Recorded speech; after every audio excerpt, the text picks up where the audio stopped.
Okey, Assalamualaikum dan selamat pagi. Kita masih berada lagi dalam bab 7, okey, elektrik dan kemagnetan, dan subtopik yang pertama lagi 7.1.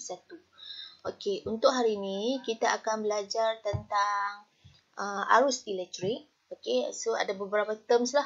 Okey, ada beberapa terms yang kamu akan jumpa dalam kelas hari ini. Baik, yang pertama sekali ialah arus elektrik. Okey. Jadi kamu tengok kat sini lah. Kalau ni kat sini kamu boleh rujuk buku teks kamu, muka surat 148 lah. Okey, 148. Okey. Cas elektrik diperlukan untuk membolehkan peralatan elektrik berfungsi.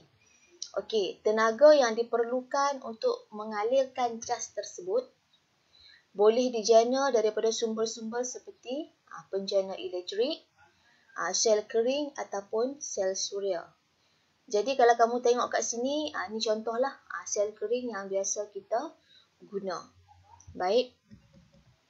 Kalau kamu tengok rujuk raja ini, ini adalah salah satu alat lah.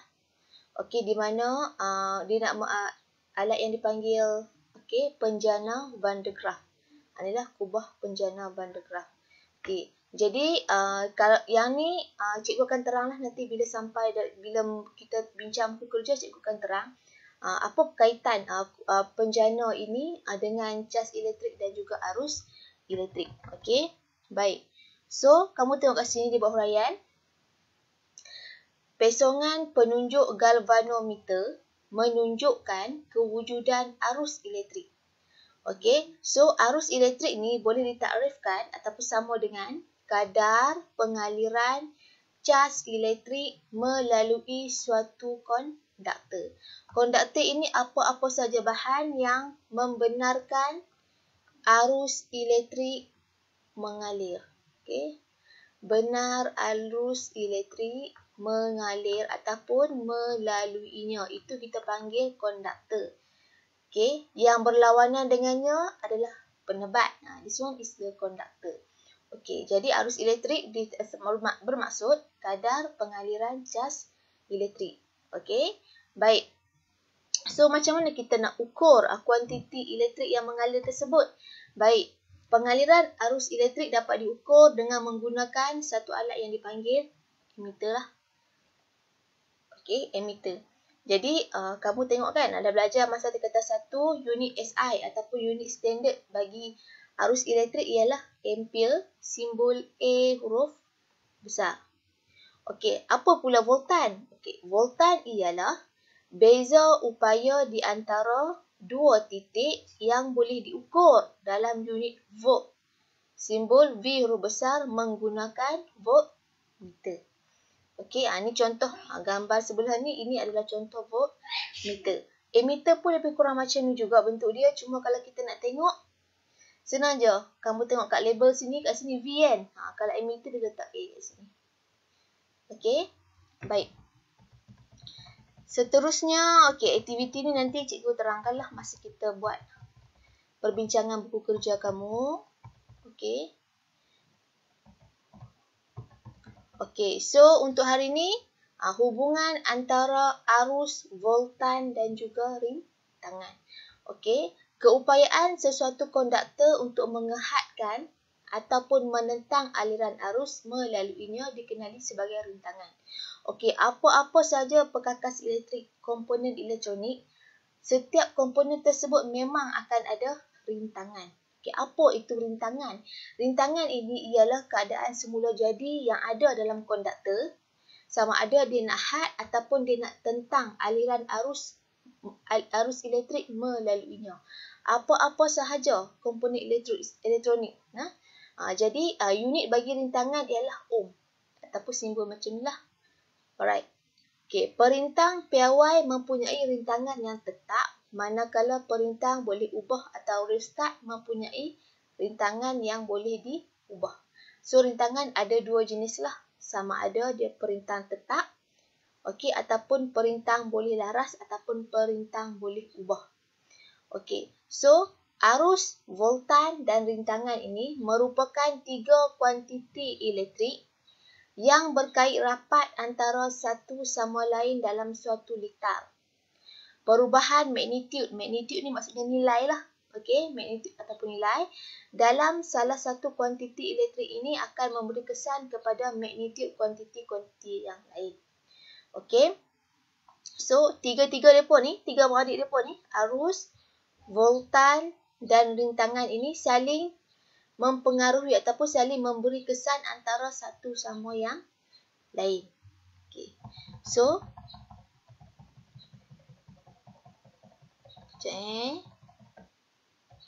okey. So, kamu tengok kat sini. Dia kata apa? Dalam eksperimen 7.1, maksudnya eksperimen yang di atas lah. Okey. Menunjukkan bahawa arus yang mengalir melalui litar berkurang apabila rintangan bertambah. Okey. Selain itu, kita juga dapat memerhatikan bahawa apabila voltan yang besar merentasi litar, kuantiti arus yang mengalir melalui litar juga meningkat. So, hubungan ketiga-tiga unit ini, arus, voltan dan juga rintangan ini, dikenali sebagai hukum Ohm. Okey? Dan rumusnya semacam ni lah. V sama dengan IR. Voltan sama dengan I adalah arus, R adalah rintangan. Okey. Jadi, hukum Ohm ni kata apa? Dia kata arus elektrik yang mengalir melalui suatu konduktor adalah berkadar terus dengan voltan yang merentasi dua hujung konduktor dengan syarat suhu dan keadaan fizik lain adalah tetap. Okey, jadi kamu nak hafal rumus ni senang sahaja. Kamu buat bentuk segitiga ni. Okey, kamu buat bentuk segitiga ni. Contoh kan? Okey, yang ni tak apalah. Okey, buat bentuk segitiga tu. Kejap cikgu draw kat tempat lain. Okey, so buat bentuk segitiga. Piramid tu. Alright. V, I, R. Jadi, kalau soalan nak cari V, kan? Kamu tutup bahagian V. So, nampak tak? Dia duduk sebelah-sebelah kan? So, darab. V sama dengan I darab R. Okey. Baik, kalau kamu nak cari R, rintangan. Kamu tutup R. Kamu tutup dengan jari kamu R. So, sama dengan V bahagi. Ini maksudnya bahagi lah. Atas bawah means bahagi. V bahagi dengan I. So, R sama dengan V per I. Okey, kalau kamu nak cari I ataupun arus, sama dengan V bahagi R. Boleh tak? Inilah mudah saja. Kamu hafal bentuk ni je, segitiga ni, bolehlah. Kalau soalan tanya apa, kamu boleh modify. Okey? Okey, so, alright. Baik, kita cuba latihan. Cikgu bagi satu contoh lah. Okey, yang ni yang ada dalam buku kerja kamu. Okey, ini soalan yang pertama ni. Okey, kita cuba jawab yang ni ya. Okey, A, berapakah rintangan dalam litar di bawah? Okey, dia bagi 1 litar dekat kita. Dan kamu tengok dia tanya apa kat sini? Dia tanya rintangan. Berapakah nilai rintangan dalam litar di bawah? So, kalau kat sini kamu tengoklah. V dia 1.5, I dia 0.2 kan? So, kita keluarkan sahaja. V sama dengan 1.5 volt. Okay, 1.5 volt. Alright. I sama dengan 0.2. 0.2 ampere. Dan juga R kita tak tahu kan? R kita tak tahu. Yang dicarilah maksudnya. Minta kita carikan. So, masuk dalam formula yang ni lah. Kan? Okay, so R sama dengan V per I. Okay. V sama dengan 1.5. I sama dengan 0.2. So, 1.5 bahagi 0.2. Tekan kalkulator dapat berapa kelas? 1.5 bahagi 0.2. Kamu akan dapat 7.5. Ni simbol bagi rintangan lah. Ohm. Okey? Boleh? Baik. Nanti kita sambung lagi latihan untuk ataupun pengiraan lah. Pengiraan hukum Ohm. Alright kelas, okey, ini sahaja kelas kita untuk hari ini. Terima kasih. Assalamualaikum.